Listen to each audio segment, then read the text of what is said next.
তো প্রথমত যারা এখানে 900 জন শিক্ষার্থী এখানে ডাটা ফিল আপ করেন, তাদের মধ্যে 85% শিক্ষার্থী তারা মনে করেন যে তারা ভোট দিতে আগ্রহী।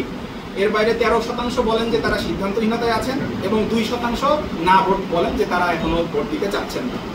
তো এই যে 900 জনের মধ্যে যে 85% বা আরো স্পেসিফিক্যালি বললে 84.57% বা 763 জন শিক্ষার্থী ভোটদানে আগ্রহ প্রকাশ করেন, আমরা তাদেরকে কিছু সম্পূরক প্রশ্ন করি। সেই সম্পূরক প্রশ্নে ছিল যে তারা নির্বাচনে কোন ধরনের প্রার্থী বা প্যানেলকে ভোট দিতে বেশি আগ্রহী এবং কেন। তো সেই প্রশ্নের প্রেক্ষিতে আমাদের এখানে বেশ কয়েকটি অপশন ছিল যে আমাদের যতগুলো প্যানেল এখানে তৈরি হয়েছে ঢাকা বিশ্ববিদ্যালয়ে এই পর্যন্ত আমরা জেনেছিলাম 29 আগস্ট পর্যন্ত, সেই প্যানেলগুলো স্বতন্ত্র শিক্ষার্থী ঐক্য বা ছাত্র শিবির বা ছাত্র গণতান্ত্রিক ছাত্র সংসদ, ছাত্র দল, ছাত্র অধিকার পরিষদ, ইসলামী ছাত্র আন্দোলন, অপরাজয় 71, অদম্য 24 বা বিভিন্ন বাম সংগঠন এবং স্বতন্ত্র প্রার্থী, এই সবগুলো অপশনই এর মধ্যে ছিল। তো সেখানে যদি আমরা দেখি যে ভোট নিতে আগ্রহীদের যে ঝোঁক বিশ্লেষণ করলে আমরা দেখতে পাই স্বতন্ত্র প্রার্থীদেরকে ভোট দিতেই সবচেয়ে বেশি সমর্থন আমরা এখানে লক্ষ্য করি।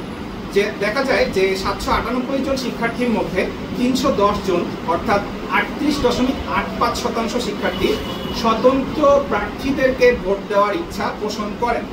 এবং এর বাইরে এটা মূলত প্রকাশ করে যে ডাকসুতে বা রাজনীতিতে বড় দলগুলোর একটা প্রভাব থাকলেও শিক্ষার্থীরা এখন দলীয় রাজনীতির চেয়ে স্বতন্ত্র প্রার্থীদেরকেও অনেক বেশি সুযোগ দেওয়ার ক্ষেত্রে তাদের একটা আমরা এখানে একটা প্রবণতা দেখতে পাচ্ছি। এর বাইরে দ্বিতীয় সর্বোচ্চ আমরা দেখতে পাই যে শিবির সমর্থিত ঐক্যবদ্ধ শিক্ষার্থী জোট, তারা দ্বিতীয় স্থানে 167 জনের ভোট পান, অর্থাৎ 20.92% শিক্ষার্থী তারা শিবির প্যানেলকে ভোট দিতে তাদের আগ্রহ প্রকাশ করেন।